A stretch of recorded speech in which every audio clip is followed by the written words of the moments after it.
Music. It's a universal language appreciated the world over. Music is a lot of things to a lot of people and will be without doubt for the foreseeable future, but the digital landscape is altering the way we consume music, and in turn the way in which artists are forced to market themselves. Streaming services gift listeners with cheap access to music, and whilst many would remark that this makes music more readily available, and to a greater audience, it also means that live events are now fast becoming the most profitable space for musicians in the digital era. According to the 2019 Global Music Report by IFPI, there were 255 million users of paid streaming services at the end of 2018, accounting for 37% of total recorded music revenue. This more than offset a 10.1% decline in physical revenue and a 21.2% decline in download revenue. Streaming services may have revitalised the music industry, but unless you're a global superstar, topping the charts regularly, they simply aren't fruitful enough for the average musician. This creates a winner-takes-all scenario and caused me to ponder the potential for something more to exist in the middle ground between music video and live performance.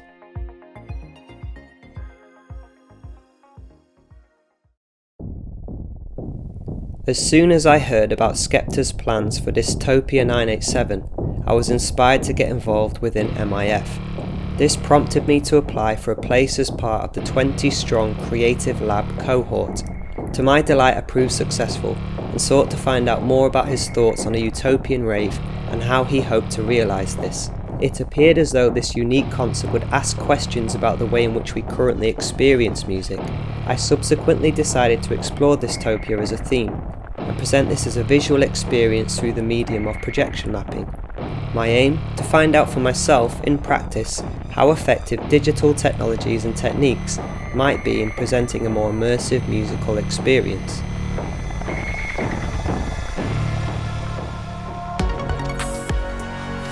I bought myself a projector and a number of large flat-packed cardboard boxes. After assembling these, I then needed to paint them white so that once projected upon, the image would appear both clear and sharp. Here I am in the backyard painting the boxes. Manchester really isn't known for its sunshine, and luckily for me it stayed dry. I managed to get all of the painting finished in an afternoon. After the boxes had dried off, it was time to form the set and figure out how they would be arranged.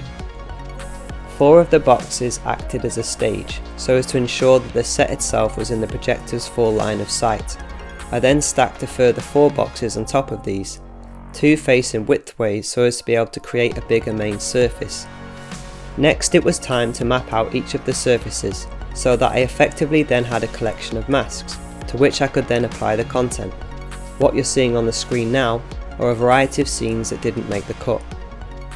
I don't think they were a complete failure. I think there were elements of those that I actually really liked. I just felt that ultimately the message that I was trying to communicate was perhaps a little bit lost because the scenes were quite chaotic and overall just a little bit distracting.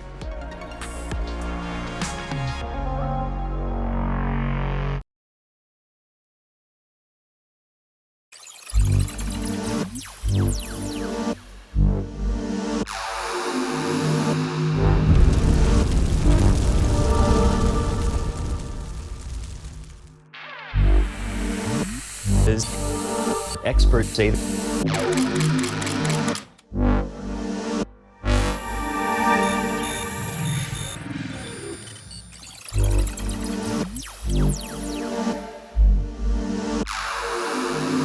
three of the hottest years on record. We know the heat waves have been ongoing. We've had. When you study human extinction, the thing you really look for.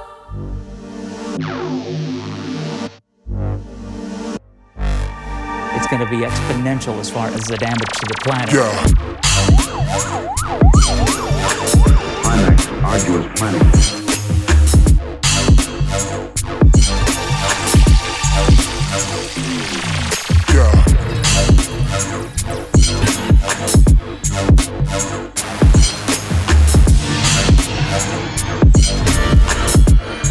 We've had, of course, more record floods.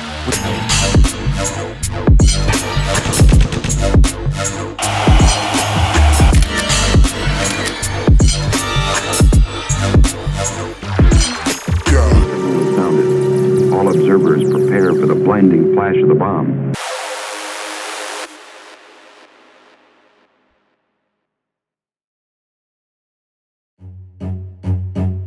So this project really gave me a chance to think about music and the way that we currently experience it. I think Skepta is one of those artists who isn't afraid to innovate, to push boundaries and to try new things. He's looking at the way in which music currently exists as an experience for the audience, and he's thinking, how do I use current technologies? How do I make use of what's currently available to actually build upon that experience and to actually draw the audience in to a greater extent?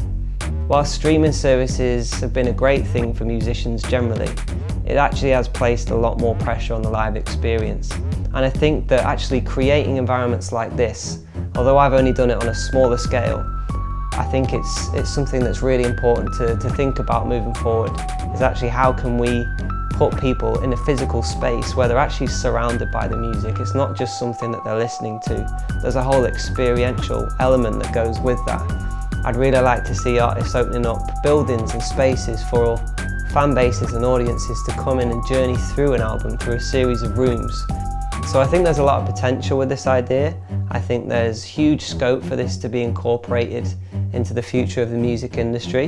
And I think if you're able to take all of that in at the same time, I think that you as a listener, you understand the artist more, your relationship is closer, and I think the artist has actually achieved what they set out to do anyway in the first place, which is to create something and to communicate that in a way that is understood by the world around them.